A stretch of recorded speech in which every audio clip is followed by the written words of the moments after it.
Salve a tutti, benvenuti a questa nuova puntata di Soundtrack City, versione speciale classici, no? Speciale classici film che hanno per noi anche un valore non solo storicamente attendibile dal punto di vista cinematografico, ma anche dal punto di vista musicale, se no non saremmo qui a parlarne. Ovviamente l'estate è anche il momento della riscoperta dei classici. Eh sì, io mi ricordo che mio papà mi faceva riscoprire andando al cinema, soprattutto l'estate, nei drive-in, comunque nelle arene estive, per l'appunto i grandi classici di Totò, ma anche quelli di Fellini e tanti altri, Franco Franchi, Ciccio Ingrassia, e chi si è visto si è visto.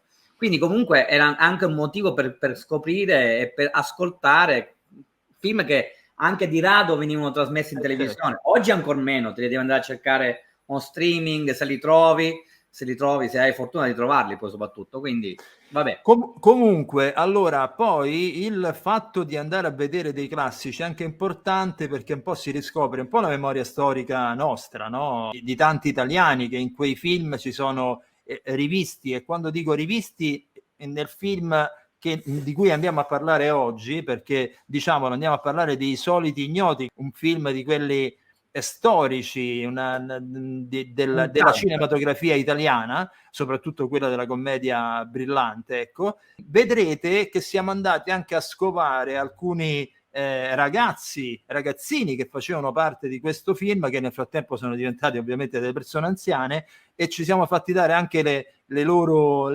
ricordi, le loro testimonianze di quelle pose che fecero per il film. Ma allora andiamo con ordine. Allora, Sono Ignoti è un film del 1958 diretto da Mario Monicelli ed è considerato uno dei capolavori del cinema italiano. La storia è presto detta perché poi ha influenzato tanti altri film che sono venuti in seguito. Un gruppo di scombinati ladruncoli che pianifica una rapina ai danni di un'agenzia dei Monti dei Pegni, tutto con la consulenza di un esperto in scassinamento di cassaforti, e questo esperto era Totò, Dante Cruciani. E insomma, le storie, gli intrecci di queste storie fanno sì che questo è veramente un caposaldo della nostra commedia in particolar modo. Il cast era così, una cosina appunto così: Vittorio Gassman al suo primo ruolo in una commedia brillante, Marcello Mastroianni, Renato Salvatori, Carla Gravina, Claudia Cardinali, Tiberio Murgia, Capannelle e ovviamente il mitico Totò. Quindi abbiamo davanti un cast stellare, forse anche per l'epoca stellare. Ma e qui vengo a te, caro Massimo, la partitura di questo film, che si presentava già uno sforzo produttivo importante, fu affidata a un giovanissimo jazzista. Infatti questo si dice, Piero Miliani, si dice che fosse la prima colonna sonora jazz. Dico bene, Massimo? Eh sì, perché prima di lui in realtà qualche elemento jazzistico l'aveva introdotto nel cinema, ma non nel cinema comico, nella commedia dolce amara come questa qua che trattiamo, I Soliti Ignoti. Era stato Piero Piccioni che insieme ad Armando Trovaioli e Piero Miliani possono essere proprio denominati il trittico di coloro i quali hanno introdotto il jazz nella musica per immagini italica.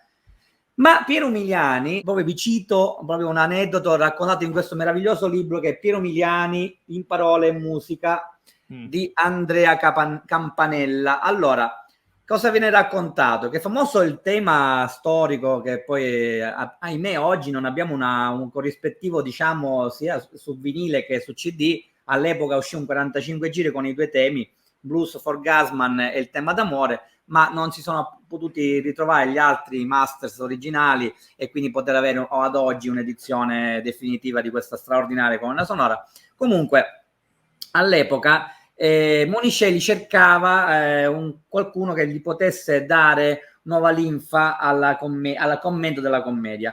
Allora chiese, e questo è meraviglioso perché è una cosa veramente troppo troppo carina, chiese a un amico, a un montatore: senti, e vi riporto testuali parole, i compositori che lavoravano in quel periodo come Stichelli e Rota erano troppo legati al genere canzonetta, mentre io volevo un tono jazzistico da accostare all'ambientazione proletaria del film, ambientazione anche plumbea, nuvolosa, ma non era proprio l'ambientazione solare tipica delle commedie italiche di quel periodo.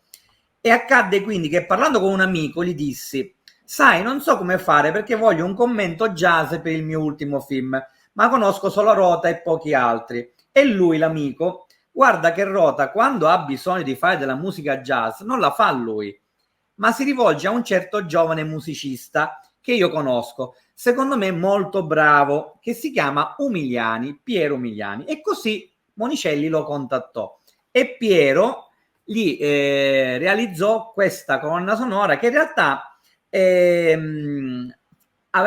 utilizzò dei brani che aveva precedentemente scritto, ma non arrangiato in maniera jazzistica, e che comunque non aveva quasi mai utilizzato in altri ambiti.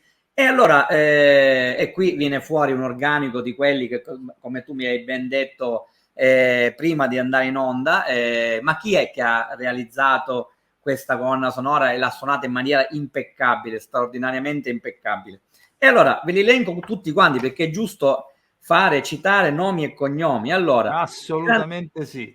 Umiliani al pianoforte, ovviamente, Bill Gilmore e Mario Midana ai tromboni, Marcello Boschi al sax contralto, Baldo Maestri al clarinetto, Livio Cerveglieri al sax tenore, Gino Marinacci, grandissimo, al sax baritono, Franco Chiari al vibrafono, Enzo Grillini alla chitarra, Berto Pisano, che poi diventerà anche lui un gran compositore di colonne sonore e non solo, Berto Pisano al contrabbasso e Roberto Zappulla alla batteria. Una parte di questo organico poi tornerà successivamente, che poi diciamo ne parliamo così di sfuggita, nel seguito, perché I Soliti Ignoti, dato il grande successo, fece scaturire 2 seguiti a distanza anche di molti anni, cioè in realtà il secondo l'anno successivo, ma il terzo, dove erano veramente vecchi Mastroianni e company, fu girato anni e anni dopo, se non mi ricordo male sempre da Nanni Loi, che è il regista del secondo film. Comunque il secondo film è questo qua, Audace colpo dei soliti ignoti, con, se ben notate, Chet Baker alla tromba, e poi altri grandi, per fortuna esiste questo vinile della Forthright Records. Peraltro, a proposito del gruppo stellare che c'era, ricorda chi era la seconda tromba di questa? La seconda tromba di Audace colpo dei soliti ignoti, giusto perché non buttiamo via niente, è Nini Rosso. Ormai rinvigorito dal successo della prima colonna sonora, la seconda è stata in versione deluxe. Io voglio ricordare solo una cosa: stiamo parlando del 1958, il 1958 data di uscita dei Soliti Ignoti, prima colonna sonora integralmente jazz della nostra cinematografia italiana. Ricordo che nello stesso anno usciva Ascensore per il patibolo di Louis Malle, dove la colonna sonora la faceva un certo Miles Davis ed era registrata proprio in una notte, proprio, quindi come se sessione di registrazione continua e via andare. Che dire, nel 58 è stato un anno dove effettivamente spirava un vento jazz nell'ambito di tutto il cinema europeo in generale, quindi da quel punto di vista una buona annata, e sono usciti fuori appunto tanti nomi nuovi che probabilmente, se non c'era il jazz di mezzo, che era una scrittura magari poco utilizzata dai vari Rota, ma poi diciamolo pure anche dello stesso in seguito Morricone, no? Quindi insomma chi esce fuori probabilmente dagli studi classici non necessariamente conosceva quel linguaggio, il linguaggio del jazz.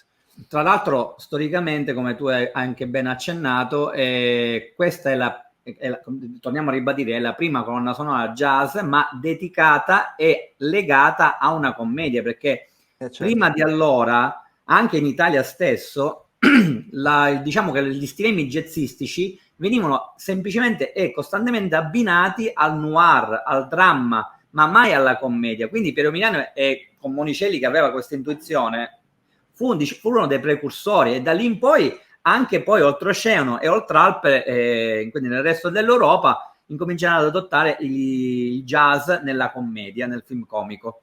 Sì, in realtà in America già lo utilizzavano insomma da un po', ovviamente. C'è da ricordare un'altra cosa: 4 anni dopo, nel 62, usciva un altro film di quelli mitici, ma importante in questa chiave, ovvero Il Sorpasso, no? Rizzo Ortolani, grandissimo noto nome internazionale, insieme a Morricone, a Nascimbene e a Nino Rota. Quindi noi abbiamo, diciamo, elargito fior di musicisti straordinari anche al resto del mondo e che hanno creato, come nel caso del Sorpasso, colonne sonore di quelle ormai entrate nell'immaginario collettivo. Pur comunque parliamo di temi jazz che non è che sono di facile fruizione immediatamente, cioè subito orecchiabili e fischiettabili dopo la visione del film, però in realtà anche Umiliani stesso aveva creato dei modelli tematici jazzistici molto belli, molto peculiari, che hanno dato poi veramente il là tutto il resto. Ci tenevo a citare quest'altro libro bellissimo perché ricordiamoci che Piero Umiliani e la sua musica è diventato famoso per Manà Manà, Certo.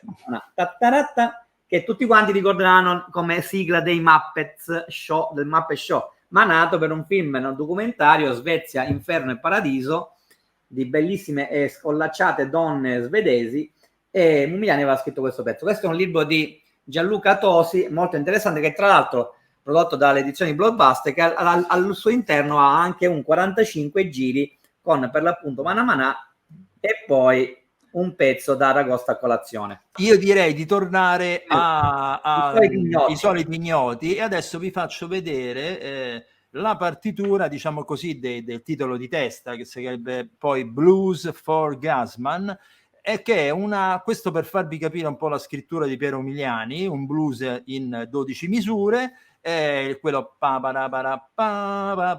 quello per intenderci, e è a tutt'oggi questo titolo di testa è, secondo me, assolutamente contemporaneo, moderno. La scrittura regge ancora, non ti sembra di stare a sentire, che ne so, il Dixie o altri linguaggi musicali che ad esempio usa spesso, faccio un esempio, Woody Allen, che ti danno quel sapore vintage. No, questo è un tema che potrebbe stare tranquillamente ancora oggi a commento di una colonna sonora, magari ovviamente di commedia, ma c'è tutto, insomma. Quindi la modernità di questo allora ragazzo Piero Umiliani, secondo me, è anche stato questo la chiave del suo successo. Se sei d'accordo, io a questo punto, caro Massimo, andrei su qualche altro aneddoto riguardante i soliti ignoti. Allora, prima che tu parta con le meraviglie delle interviste fatte a questi famosi ex giovincelli, ma oggi anziani, ci tenevo a dire che comunque Umiliani è entrato nella storia per tutte le sue innumerevoli colonne sonore e per tutta la musica library che ha creato. Tra l'altro questa musica che ancora oggi DJ e compositori emulano, ritoccano, coverizzano e utilizzano, perché è di una modernità, come anche tu hai ben detto. E quindi niente, focalizzati su questo tema d'amore molto bello e soprattutto poi come varia il tema jazz iniziale nel finale, che diventa swing. Queste sono diciamo le tre peculiarità di questa colonna sonora, che ancora oggi è... Che poi in realtà all'interno non c'è solo jazz, all'interno potrete sentire anche il mambo, che era un'altra musica esotica che in quegli anni insomma girava molto. Quindi c'era un po' tutte le musiche che in quel momento giravano nell'aria, proprio contemporanee per quel momento. Allora, io adesso a questo punto vorrei dire un paio di cose. Allora, in questo film, I soliti ignoti del 58, si vede una Roma che adesso più o meno non c'è più, o è molto difficile trovare. Se andate in giro sul web vedete che ci sono tanti siti specializzati nell'andare a ritrovare le location dei vari film, e I soliti ignoti non è da meno, perché di Roma posso dire che è stato girato alcune scene a Via Nazionale, alcune scene al Collatino, alcune scene in delle zone di baraccati che oggi grazie a Dio non ci sono più, e in delle zone che allora era proprio periferia e adesso invece sono state inglobate. Ne sto parlando ad esempio del mio quartiere a Roma, che è il Tufello, in quanto io ho la fortuna di abitare vicino a una piazza, si chiama Piazza degli Euganei, dove fu girata una scena piuttosto importante dei Soliti Ignoti, che adesso vi farò vedere, girata con Capannelle. Ve lo ricordate, quel personaggio bassetto che aveva sempre fame, proprio, che andava alla ricerca di un collega ladro, voglio dire, all'interno di questo quartiere nuovo che si chiama Tufello, incontrava dei ragazzini che giocavano a Nizza, che non è il calcio, è un gioco tipico di quegli anni. Questi ragazzini furono presi dalla strada dallo stesso Monicelli e furono, come si faceva allora nell'ambito dei film neorealisti, buttati sul set a fare questa parte, e la fecero anche bene. Quei ragazzini li siamo andati a ritrovare, nel frattempo sono diventati ovviamente persone anziane, li abbiamo intervistati per capire, per avere una testimonianza di come accadde tutto quello. Ovviamente sono registrazioni solo audio, quindi vedrete prima una sequenza del film e poi appunto il ricordo di alcuni di questi ragazzi di allora.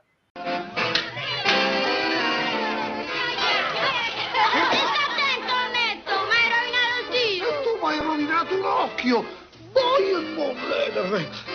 dimmi un po', ragazzolo, tu conosci un certo Mario che abita qua intorno? Qui da Mario ce ne so 100. Oh sì, va bene, ma questo è uno che ruba. Sempre 100 so.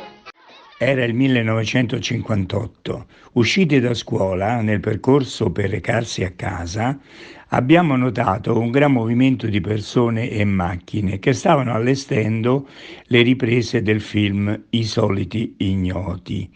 Noi ragazzini, circa 6, ci siamo fermati per curiosare. Il regista era Mario Monicelli. Con un po' di faccia tosta gli chiesi se conosceva mia madre, che aveva lavorato a Cinecittà al montaggio dei film. Lui ci ha notato e ci ha ingaggiato per la scena del gioco della Nizza con Carlo Pisacane, Capannelle. Ci hanno pagato 500 lire a testa. L'emozione era tanta, non avevamo mai visto girare la scena di un film.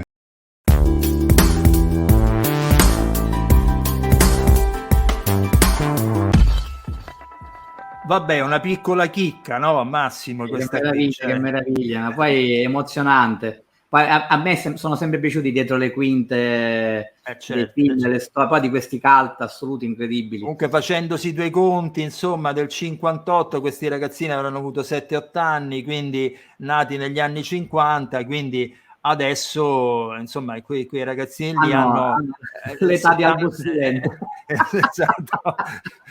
Io sono un po' venerandi, ecco, venerandi, anziani. Okay. Però, come vedete, si ricordano perfettamente quello che successe allora.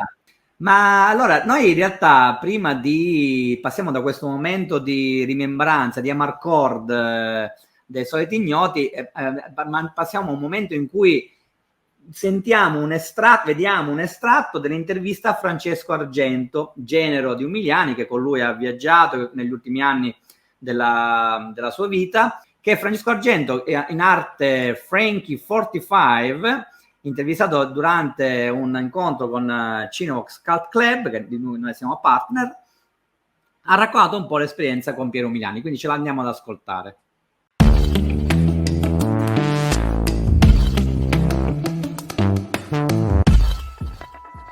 Cognome che ci è molto familiare, Argento, anche se con il regista non c'è parentela, ma c'è un'altra parentela molto importante che ci fa piacere ricordare insieme, vale a dire il maestro Piero Umiliani, uno tra i più grandi musicisti della storia della musica delle colonne sonore, e stavo dicendo prima in un mio intervento, uno dei pochi grandi musicisti internazionali che il panorama italiano ha dato al mondo delle colonne sonore.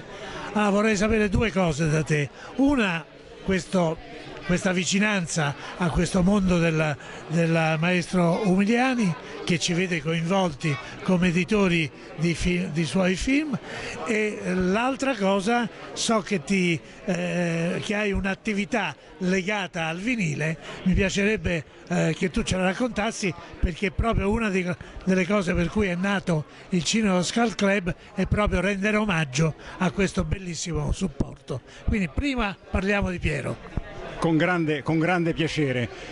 Piero, ho avuto la fortuna di sposare la figlia Alessandra, che ha consentito di entrare in questa famiglia musicale per eccellenza, e ricordo ancora con grandissimo affetto le lunghe chiacchierate di musica che facevamo insieme, io e Piero. Andavamo in giro per negozi di dischi insieme. C'è un viaggio a New York che è rimasto un po' nella mia memoria, quando siamo stati in quel negozio di dischi che si chiamava Tower Records a Broadway, e non so quante ore ci siamo stati dentro insieme a scartabellare i dischi. Diceva il dottor Bixio della internazionalità di Piero, ed è una cosa verissima, perché noi entrammo in un piccolo negozietto di dischi usati sempre a New York, e quando capirono chi avevano di fronte, è stata una festa, perché il nome di Piero Umiliani è forse probabilmente più celebre all'estero che in Italia. C'è un seguito enorme in paesi come l'Inghilterra, la Germania, la Francia. L'Italia lo conosce, ma forse non lo conosce quanto dovrebbe. Perché c'è questa internazionalità? Perché Piero aveva la capacità di unire la melodia e il ritmo. Non era inquadrato in un genere, jazzista di origine, ma capace di spaziare dall'elettronica all'avanguardia, al prog, alla musica da discoteca, e quindi questo gli ha dato quella marcia in più a livello internazionale che altri musicisti, pur bravi, forse non hanno. Faccio un inciso: voi avete una colonna sonora nel vostro catalogo di Piero che è una delle più apprezzate a livello internazionale, che è 5 bambole per la luna d'agosto. La voglio citare perché tutti mi chiedono di questa colonna sonora. Detto questo, Piero aveva due ambienti, uno che era una classica sala di registrazione e un altro che era cosiddetto sala dell'eco, dove lui in tempi in cui c'era un artigianato, non c'era l'elettronica, andava a studiare, grazie a delle rifrazioni sonore che questa sala offriva, degli effetti da mettere poi nei suoi dischi. Ora, fortunatamente, è ancora tutto esistente, e in un angolo di questa sala, ora io ho uno studio, diciamo, vinilico, faccio il DJ esclusivamente a 45 giri, grazie al prodigio di internet sono in collegamento con altri appassionati e professionisti anche di questo genere di DJing, e quindi si organizzano delle dirette, dei ride cosiddetti, dove si suona un'ora per uno, un'ora dall'Australia, un'ora dei DJ set, un'ora da Londra, un'ora da Mosca, e si conosce e si diffonde soprattutto la musica in vinile.